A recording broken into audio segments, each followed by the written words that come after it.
Good afternoon and welcome to a new episode of the Guru's Perspective. Today I want to talk about a few things. I want to get into some NBA, talk a few college stats, and I want to talk about some of the things that's going on in the NFL.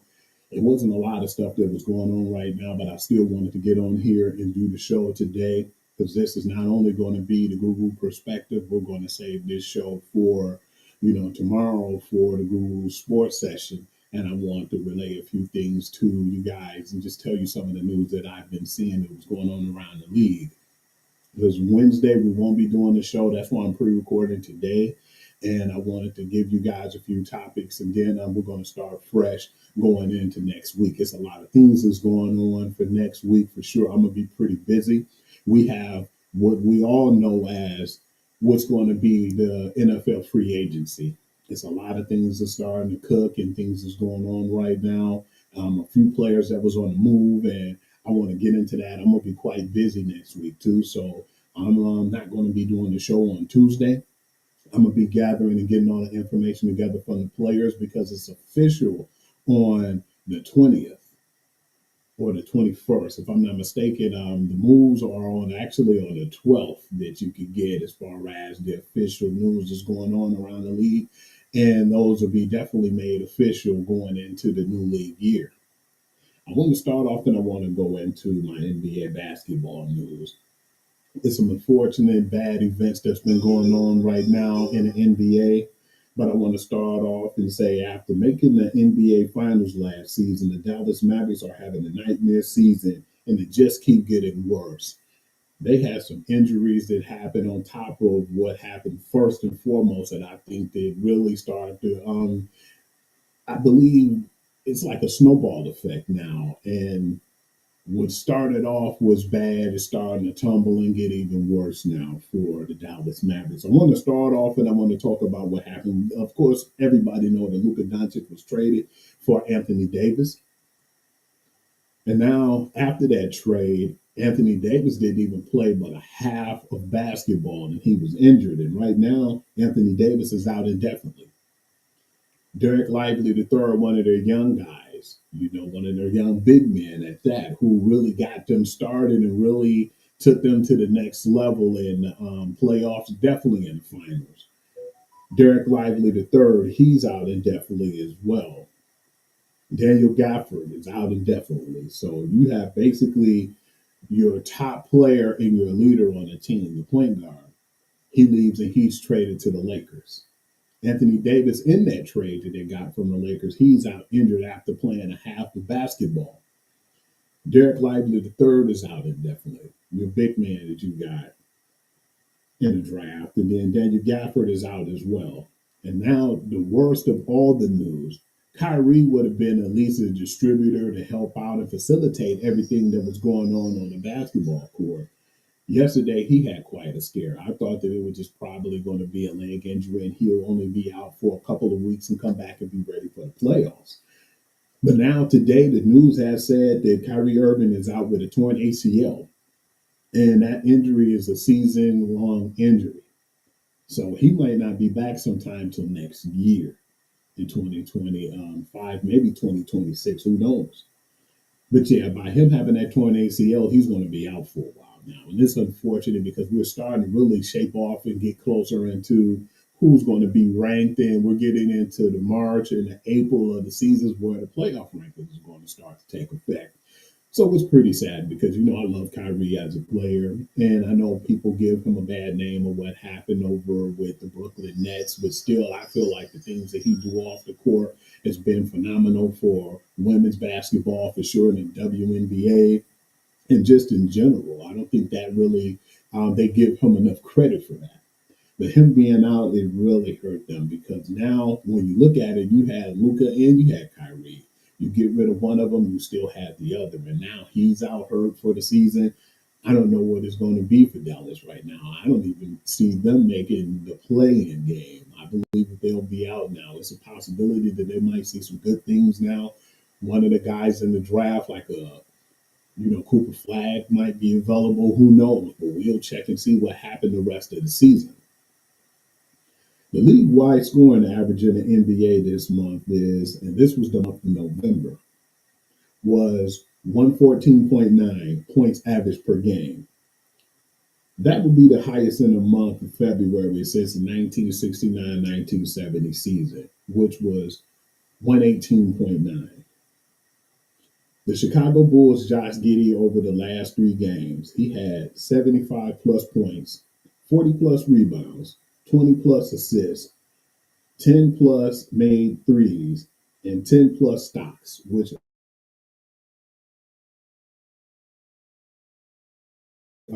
by the way, I call steals and blocks. No other players in the NBA history recorded all of those in the 3 game span. Unfortunately, Josh Giddey might not even be competing for a playoff spot this year. I don't really know where Chicago is, and I believe they'll still have a chance to be in the play in because the East on the bottom is kind of weak.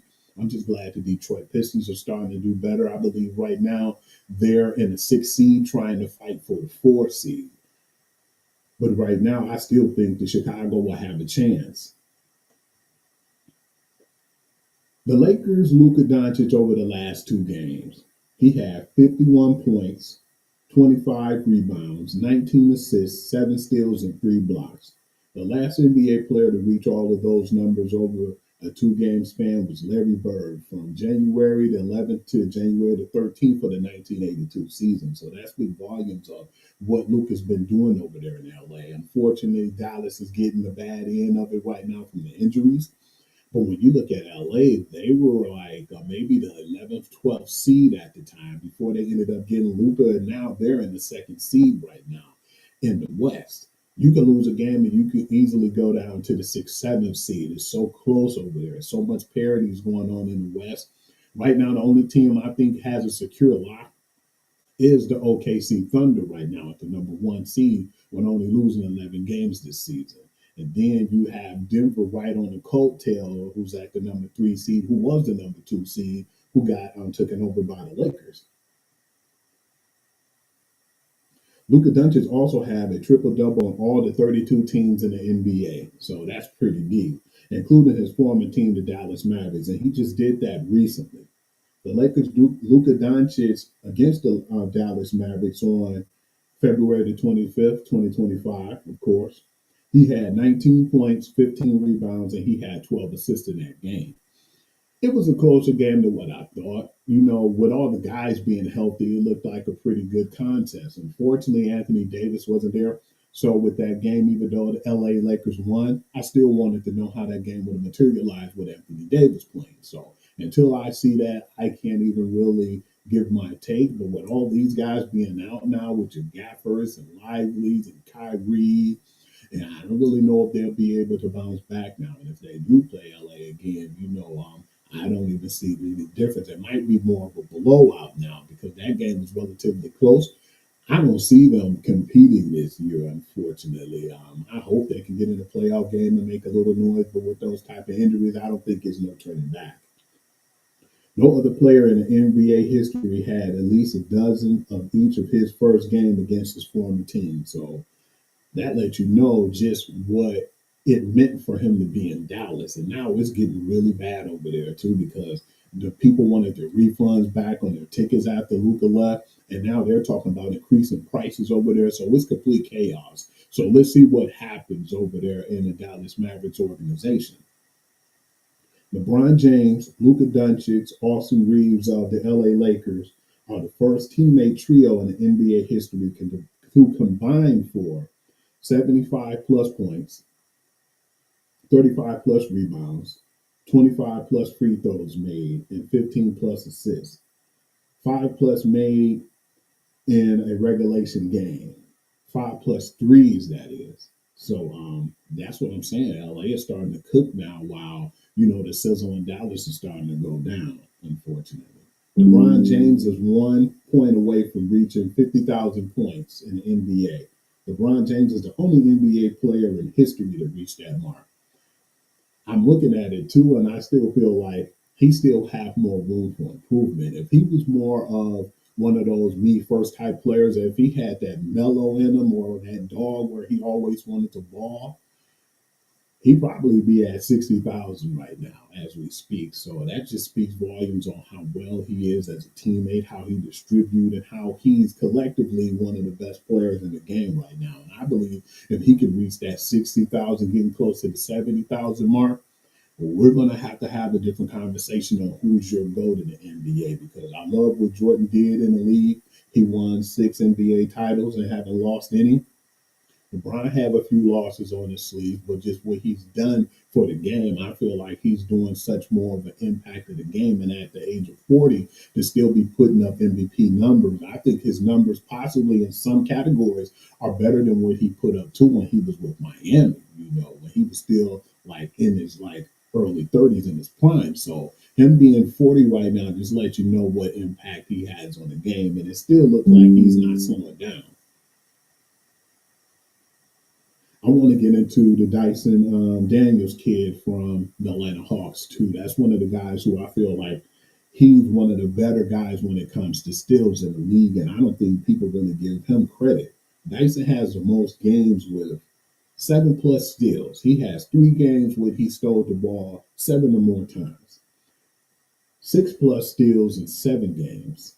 He had 5+ steals in 11 games, 4+ steals in 21 games, and 3+ steals in 31 games. That is incredible. And I think that he's only going to get better as the years go by. Cade Cunningham and Nikola Jokic are the only players this season with 1,200 points, 300 rebounds, and 450 assists. That just lets you know how well Cade Cunningham has been playing this year, and the Pistons have been beating on that drum as well. Durham has been playing really good as their center, and you have all these other young guys. You got Tim Hardaway Jr. coming over there putting his 2 cents in, and Beasley. I'm just really happy with Malik Beasley and all these guys who are over there right now, what they're doing. But then, you got to give credit to JB Bickerstaff too. He changed the culture over here, and I just hope that it only get better, because the teams in Detroit are starting to stride, and the Pistons are one of the teams I didn't expect much from, but I felt like they could at least win 30 games. Right now, they're at 35 games and 27 losses, and they're strong in the 6th seed, who's still knocking on the door, who's trying to get that 2nd seed. So I really want to see what they're going to do, because they went from a team who was going to pick high in the NBA draft to now they're not going to play in a playing game if they continue to play with the momentum they're playing with. So congratulations with JB Bickerstaff and the staff over there with the Detroit Pistons. It's well deserved, man. We've been doing bad for so long. It's finally time for us to get a come up.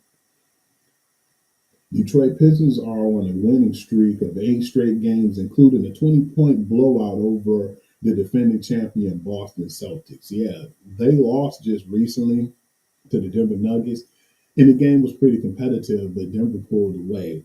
And we ended up winning the last few games as well. It was a really crazy blowout victory over the Utah Jazz. When I was questioning the Pistons this season, they got beat by the Utah Jazz, which is one of the worst teams in the league. They beat them close to 40 points last night, too. So that was a really good bounce back game for them. And it just shows where they're at right now. They got their heads on their shoulders, and they're playing really good basketball.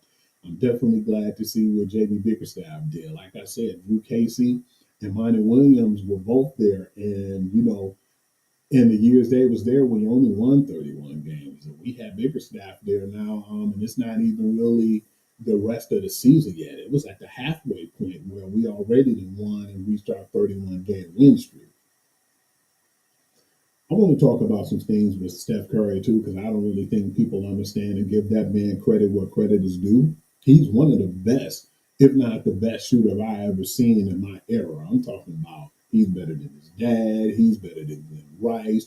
He's better than my man's Ray Allen. There's a lot of guys who are really good, sharp shooters out there. Chuck Person, he's the best. Reggie Miller, I can't leave out no names. Larry Bird, he's a better shooter than all these guys.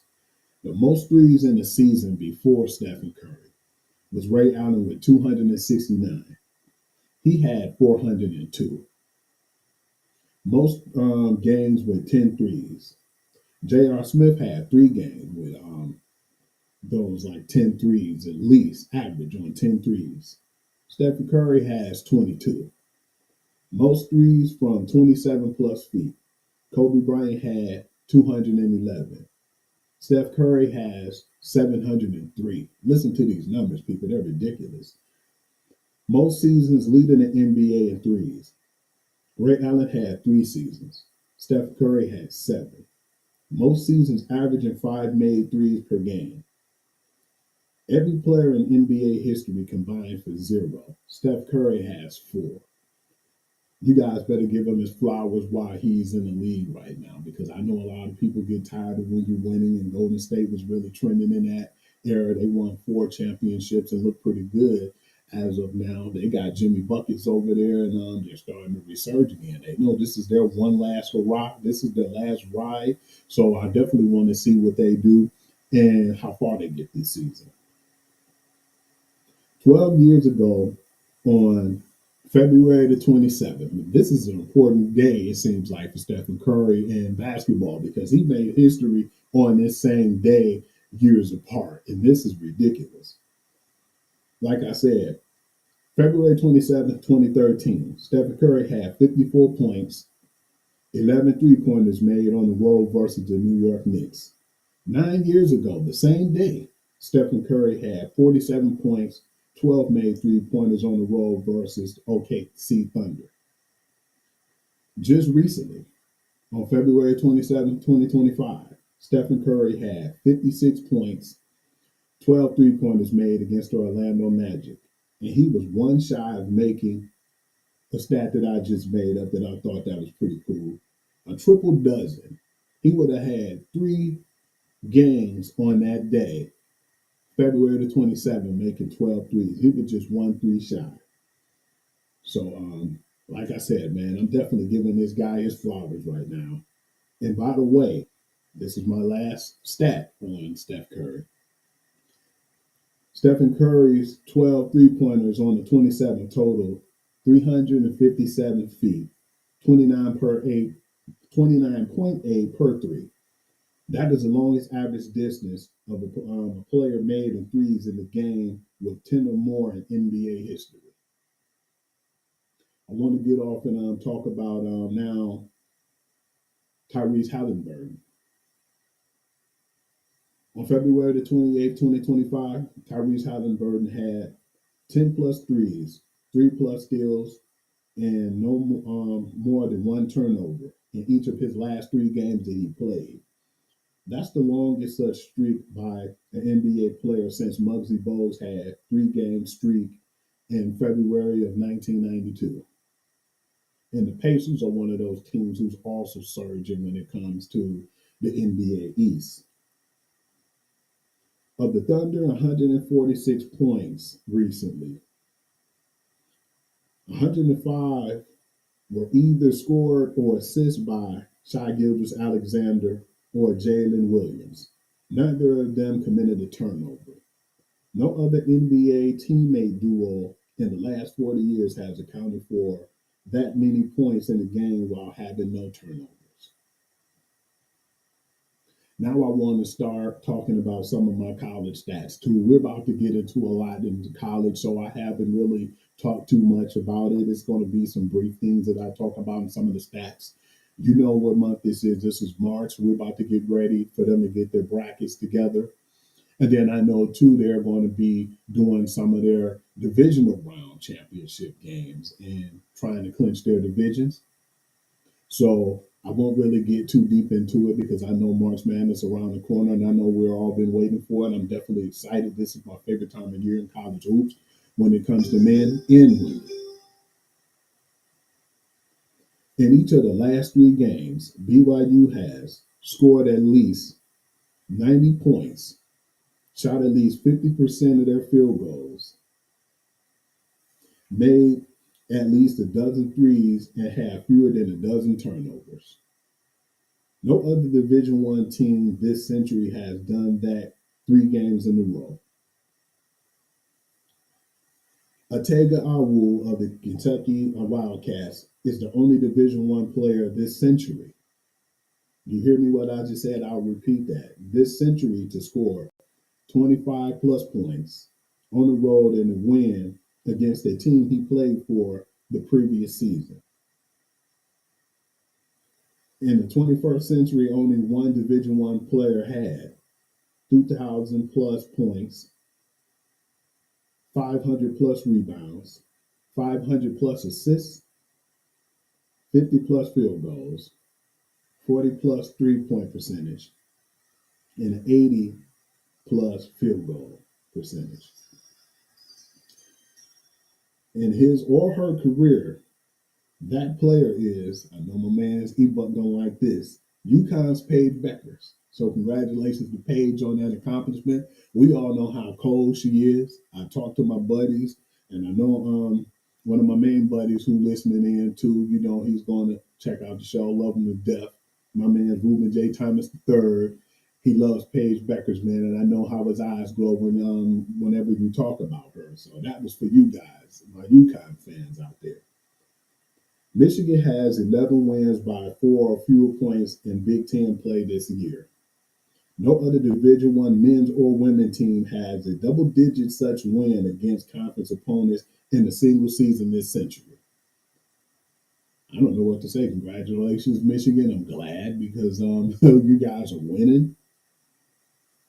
South Carolina, Colin Murray Boyle's last two games, he had 62 points, 81.5 field goals, and 94.7% free throws.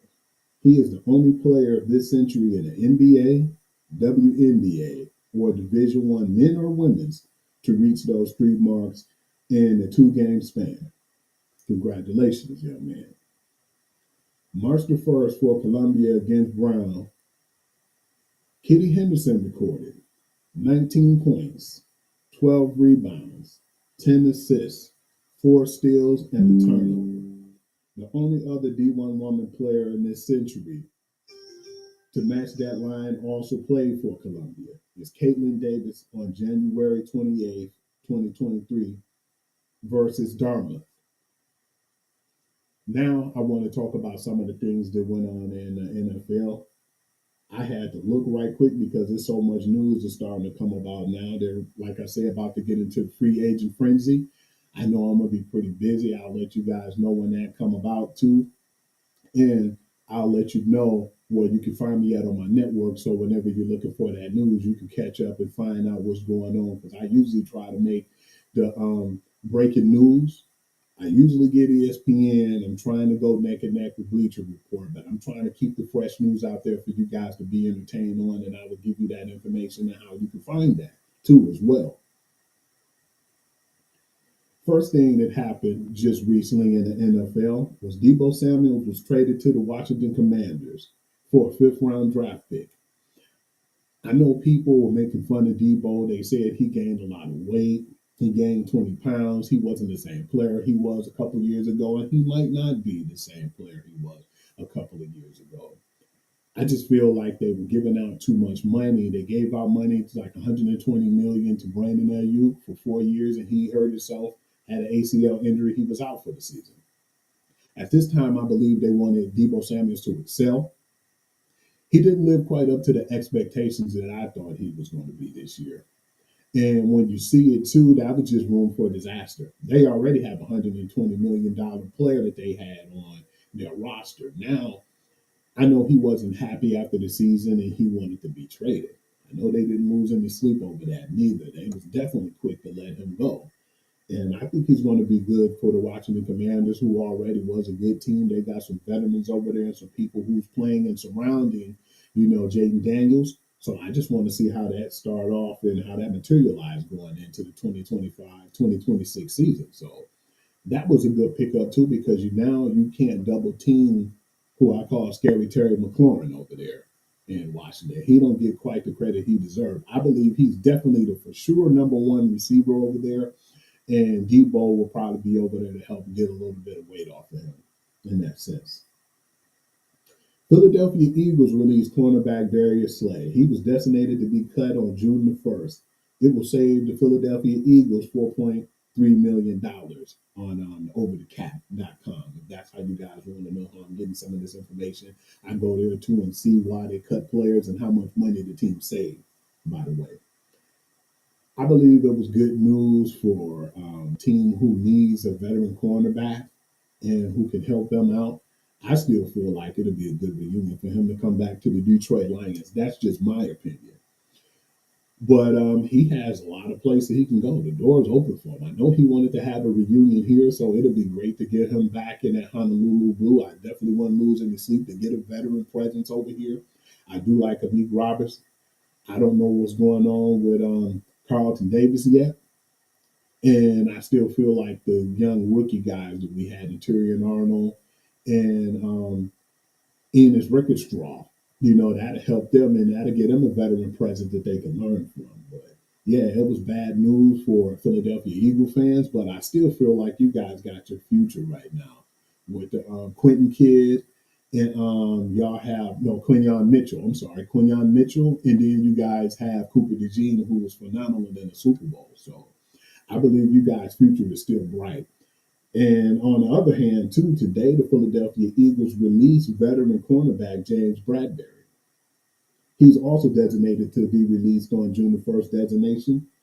And that saved the Eagles $2.1 million dollars as well in cap space, with 3.1 million in dead money over the year and 7.7 million in 2026. And that's the over the cap, where you can find that information if you ever want to know about the salary caps and why they're releasing some of these players to try to save them some money.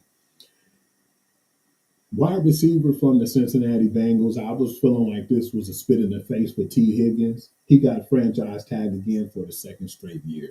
I'm not sure what they're going to do yet. They might just tag him and just say, "Hey, man, we'll give you that 26 million." I don't know if they're going to let him walk. I believe it possibly might be a sign and trade because right now you still have Jamar Chase who's looking for a new deal, and he deserved it. He was number one in every category last season with the Cincinnati Bengals. Even though they didn't get in the playoffs, they need to start off faster than what they have been doing in the previous seasons. But besides that, I still feel like T. Higgins is one of the weapons that I believe they should keep over there. Hell, if it was up to me, and I know Joe Burrow feels the same way, I would definitely keep T. Higgins and try to keep Jamar Chase and then try to keep Trey Hendrickson. But I don't know if that's going to happen. It's either T. Higgins going to get traded. I believe Jamar Chase possibly might get his deal. And if they don't get like a friendly discount from Trey Hendrickson, there's a possibility he might be shipped off as well. And with that being said, that franchise tag cost them $26.2 million dollars right now to keep T. Higgins. Kansas City Chiefs tagged Trey Smith too, one of their tackles. And right now, that salary cap hit for them for franchising him is $23.4 million dollars. Dallas Cowboys at the time franchised Asa Igazuma, but that changed just recently, and I'll get into that. According to Adam Schefter, the Eagles are signing running back Saquon Barkley to a 2-year deal, and it's worth $41.2 million dollars. And that's a contract extension basically to award him for all the good work that he put in and definitely for being a Super Bowl champ this season. Schefter said the deal makes Barkley the highest paid back in the NFL history in terms of average annual value, pushes his salary above 20 million a year. Beyond that, another 15 million is available for Barkley and 36 million of new total money and guaranteed at signing.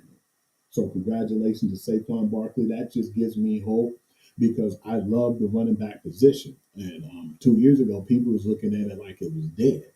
I'm glad that Bijan Robinson got drafted early in the rounds in that draft too, and we end up getting Jahmyr Gibbs. They're two explosive quality backs, and to just let you know that running back play is still alive and it should be respected from teams. So if you see a running back that you feel like you should grab in the first round, do it because I definitely feel like it's well worth it now. And you see the noise and the impact that these players are making. And congratulations for Saquon to get that opportunity. Unfortunately for New York, but hey, one man's trash is another team's treasure. And now he's a Super Bowl champ, so you got to put some respect on that. The Cowboys and defensive tackle Asa Adigwazua reached an agreement today for 4 year, $80 million deal that includes 58 million guaranteed and 20 million at the signing bonus. Adigua Zuma agent Sam Leaf negotiated and confirmed the deal. On the other hand, with the Jets right now, we're still trying to figure out what's going to happen with Aaron Rodgers because, of course, I know I talked to you guys about this recently. He will not be back with that team. So, moving on, he's trying to find him a new home. On the other hand, wide receiver Devontae Adams is on the move again after half the season with the New York Jets. The Jets released Adams ahead of the start of free agency, according to NFL Network Ian Rappaport. Rappaport previously reported that the Jets were taking calls on Adams, and I don't believe with his contract that nobody was going to take that call and accept the trade or be a trade partner for him. So they had to flat out release him. Unfortunately, too, another player that might be flat out released too from his team, who's another fellow wide receiver, is Cooper Kupp. His contract is a lot of money right now too. It sucks because I think the blessing in disguise was they ended up drafting a Puka Nakua, and then an injury happened. With Cooper Kupp and Puka Nakua just straight up took over, and that was the end of that. But hopefully they can figure something out or get a team to trade for him. But with that type of contract, I guarantee you that he will be released before June the 1st. One more thing that happened in trade. The Rams are in the process of sending veteran offensive lineman Jonah Jackson to the Chicago Bears, who really needed some more offensive line help, in exchange for a 2025 sixth-round pick. Of course, the trade cannot be processed until March the 12th. March the 12th is going to be the day where you officially will get the people who are going to sign with their new collective teams as well. The 10th is where you're going to hear most of all the trades. So the 10th and 11th of next week, I'm going to be entirely busy. I know we're going to do a show again next week. I might not do a Tuesday show. I might just focus straight on, the free agency. And then Wednesday going to the Guru Sports section just to give you guys that information right now. I would like to say that's it for me for today. I'm thankful for all you guys who chime in. I'm definitely to the point where I'm still getting the ins and outs of EV Mux. I love the new setup. I love the graphics, the way it look, the freedom that we get, and I'm very thankful to be on this platform. But thank you all in the rough times and the situations we're going through right now to chiming in and giving your boy Hugh Lee, aka the Guru, an opportunity to give you some of my sports knowledge. So thank you all, and I pray that you all have a blessed day. And once again, I know you guys want to know the information, how you can catch up with me. These are all my platforms right here where you can check me out. And of course, follow me at Hoovy. That's on my Instagram page. And the rest will stroll through so you can see all the information you need to know. Thank you all, and I appreciate you once again. I will definitely be back on the air with the Google Sports section next Wednesday. This week we're taking a week off, and this show today is basically going to substitute for that. So I'd like to say thank you all once again. Have a blessed day, and don't stress, and let the Lord handle the rest. Peace. Until next Wednesday.